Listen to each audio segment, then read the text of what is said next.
للکار کے پھر فوج کو غازی پکارا، تم سب یہی کہتے تھے کہ دریا ہے ہمارا، اب دیکھو کہ دریا ہے ہمارا کہ تمہارا، لو چھین لو یہ ہم ہے یہ قبضہ ہے ہمارا، دریا ہے ہمارا دریا۔ کیوں خوف ہے لوگوں کو اسی مجلس سے، ماتم سے، عزاداری سے؟ اب اذانوں سے بھی ٹینشن ہو گئی ہے ان کو۔ ابھی میں بہرحال احترام کرنا پڑتا ہے بہت ساری چیزوں سے، اور نہ کہنے کو تو بہت کچھ۔ صلوات بھیج دے محمد والے محمد۔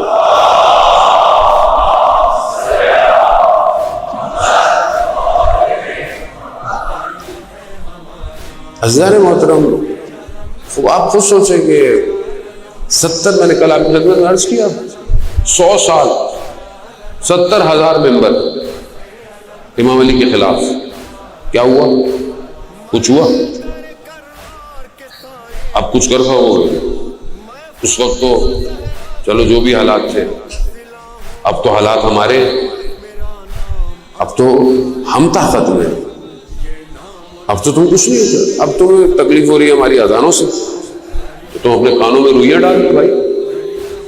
تمہیں اگر علی کے نام سے مشکل ہے تو اپنے کانوں میں روئیاں ڈال دو، نہیں سنو۔ ویسے بھی رسول خدا خود فرما گئے، صلوات بھیج دے محمد والے محمد، صلی اللہ محمد والے محمد۔ عزیزان محترم، بہرحال ریوائنڈ تو میں کر نہیں سکتا، لیکن بہرحال بقول شاعر کے ساحل کی آدھی بات ہوا میں بکھر گئی، صاحب نے جلد کار کا شیشہ چڑھا دیا۔ تو بات یہ ہے کہ ہوا میں بکھر گئی ہے، پتہ نہیں کہاں چلی گئی۔ تو مشکل یہ ہے کہ کربلا اپنے دامن میں کئی درس لیے بیٹھی ہے، ہر دور میں ہر درس ابھر کے باہر آتا ہے۔ سب سے بڑا درس کربلا کا یہ ہے کہ اپنی جان کو اپنے امام پر اللہ کی راہ میں فدا کر دو، اور تم جتنا بھی مارو گے یہ مرتے نہیں بلکہ یہ ابھر کے آتے ہیں۔ اور یہی وجہ ہے کہ آج کربلا ابھر رہی ہے۔ 70,000 ممبر، 100 سال حضرت علی کے خلاف بولا گیا، 70,000 ممبر اور 100 سال، لیکن آج بھی علی علی ہو رہا ہے۔ تو آج کے دور میں تو جہاں پر ممبر بھی ہمارے ہیں، زمانہ بھی ہمارا ہے، تو اب اذان میں برا لگتا ہے، بھائی نہیں سنو، کسی نے کہا ہے سنو، نہیں سنو، اور کان میں روئی ڈال لو، علی ولی اللہ تو نہیں رکے گا۔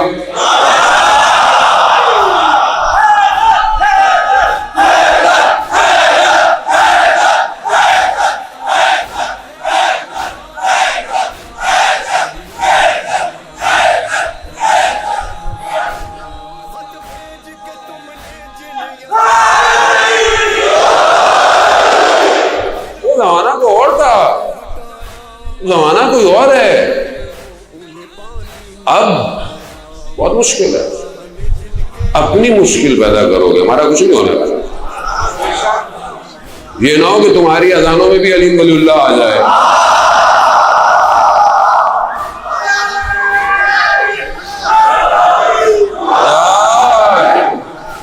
ہماری اذانوں کو مت روکو، کہیں تمہاری اذانیں بھی ہماری جیسی نہ ہو جائے۔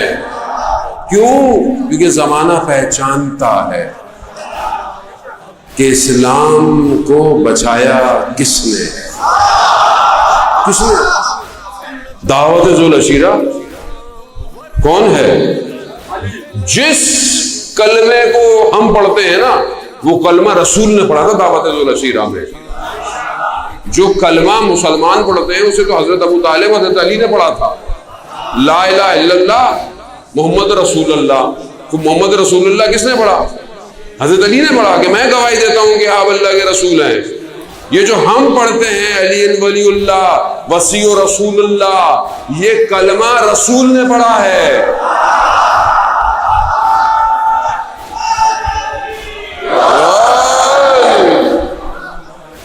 اب سنت رسول ہے جانے محترم، سنت رسول سے پیچھے ہٹو گے؟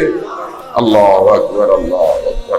خوب کس نے رات کو اپنے آپ اپنی جان دے کر رسول کو بچایا؟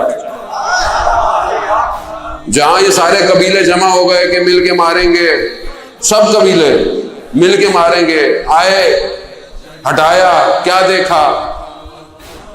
امامت نبوت میں ضم ہوئی ہوئی ہے۔ تو وہاں کون ہے جہاں قرآن کی آیت نازل ہو گئی کہ ہیں لوگ جو اپنی مرضیوں کو اللہ کی مرضیوں سے بیچتے ہیں؟ اب اسی رات حضرت علی نے تو اپنی مرضیاں اللہ کو بیچ دی، اب علی کی تو مرضی کوئی ہے ہی نہیں، اب تو جو ہو رہا ہے وہ اللہ کی مرضی ہے، تو اب تم اللہ کے ساتھ مشکل نہ ہوگے۔ اللہ اکبر۔ جنگ خیبر، جنگ بدر میں دشمن کہتا تھا کہ ہم کیا کریں، ہمیں تو ہر جگہ علی نظر آیا، اب جاؤ ان کی قبروں کو کاڑو، ان سے پوچھو کہ کس نے جنگ بدر کو جتوایا۔ جنگ خیبر آپ کے سامنے ظاہر بات ہے، یہ اسلام کی چیزیں کچھ چھپی بھی تھوڑی ہیں، یہ کوئی ہم اپنے گھر کی کتابوں سے تھوڑی پڑھتے ہیں چیزوں کو۔ کیا ہو گیا ہے مسلمانوں کو؟ یعنی خود سمجھنا چاہیے، وہ ہم بھی رسپیکٹ کرتے ہیں، کہ بہرحال خلفاء کی رسپیکٹ کرتے ہیں، ہمارے مہاراجے کہہ رہے ہیں، وہ ہمارے سر کے تاج ہیں، وہ ہمارے رہنما ہیں پیش۔ بھائی مسلمانوں کو آپس میں اتحاد کی ضرورت ہے بھی صحیح، اپنی صفوں کو متحد کرنے کی ضرورت ہے۔ کیوں؟ کیونکہ آنے والا ایک ہی ہے،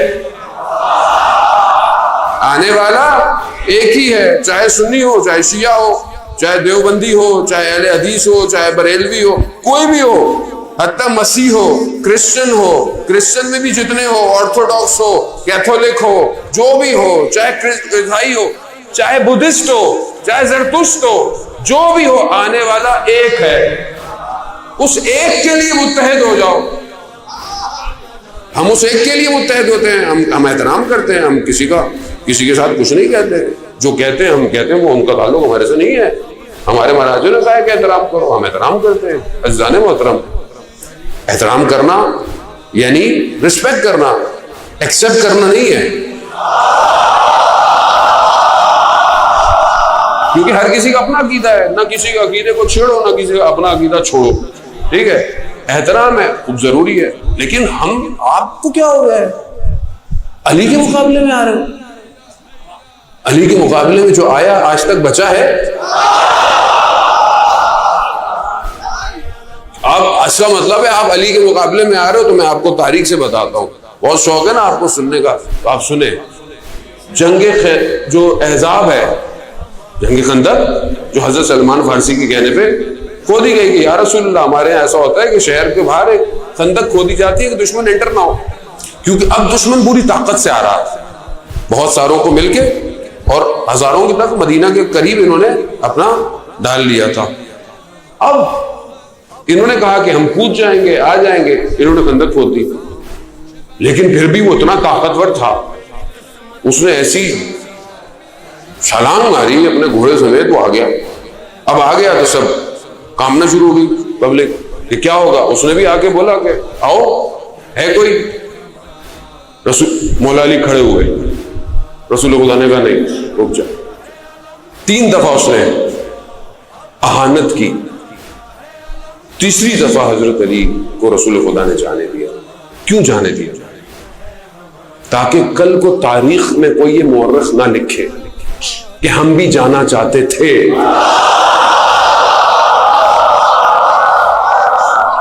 ہم بھی جانا، 2 دفعہ چلے جاتے، تیسری دفعہ۔ ہر چیز بنے بہت دقیق ہے، بہت پریسائز ہے، ایسا نہیں ہوا کوئی بھی چیز۔ تو اب آپ دیکھیں کہ آج جو حضرت علی علیہ السلام کے مقابلے میں آ رہا ہے، وہ کس کے مقابلے میں آ رہا ہے؟ یہ ایک حدیث کافی ہے، باقی ضرورت ہی نہیں ہے۔ جب حضرت علی اٹھے، نکل کر جا رہے تھے، تو رسول خدا کی تمام کتابوں کے اندر، اہل سنت کی ہوں، اہل تشیع کی ہوں، سب کی کتابوں میں لکھا ہے، رسول خدا نے کہا کل کا کل ایمان، کل کا کل ایمان، کل کے کل کفر کے مقابلے میں جا رہا ہے۔ اب پوری انسانیت میں جب بھی کوئی علی کے مقابلے میں آئے گا تو کل کے کل ایمان کے مقابلے میں کل کا کل کفر ہو۔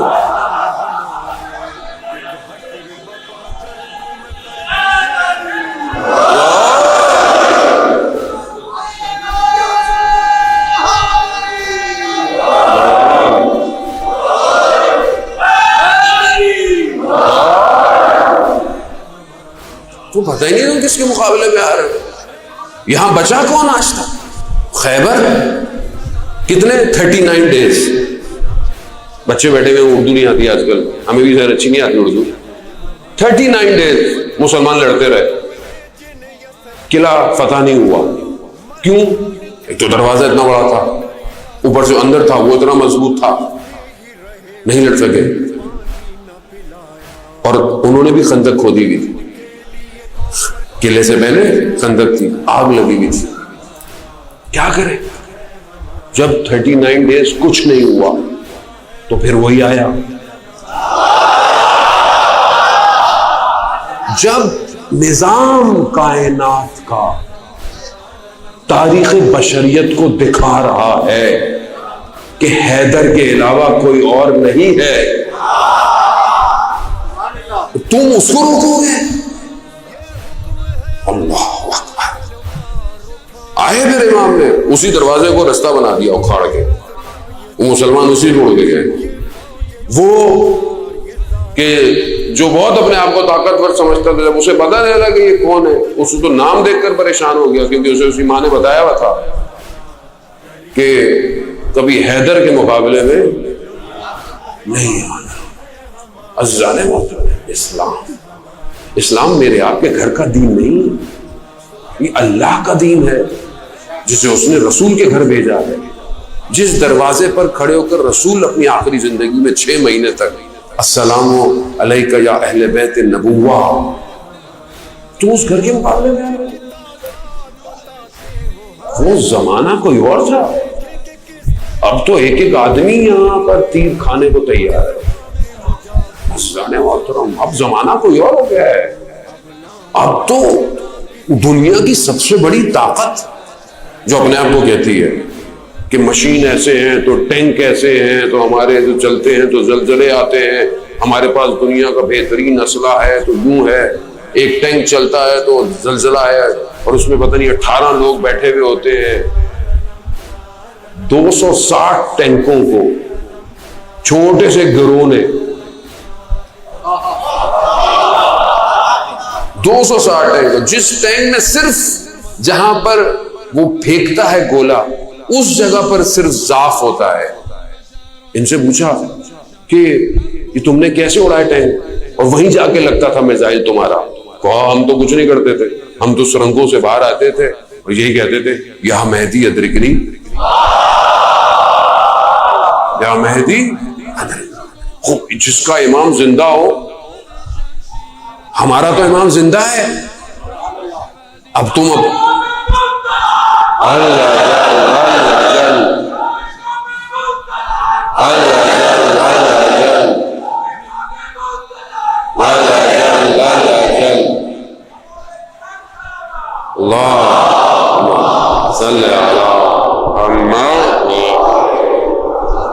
ہماری تو اپنی فوج میں نعرہ حیدری ہے.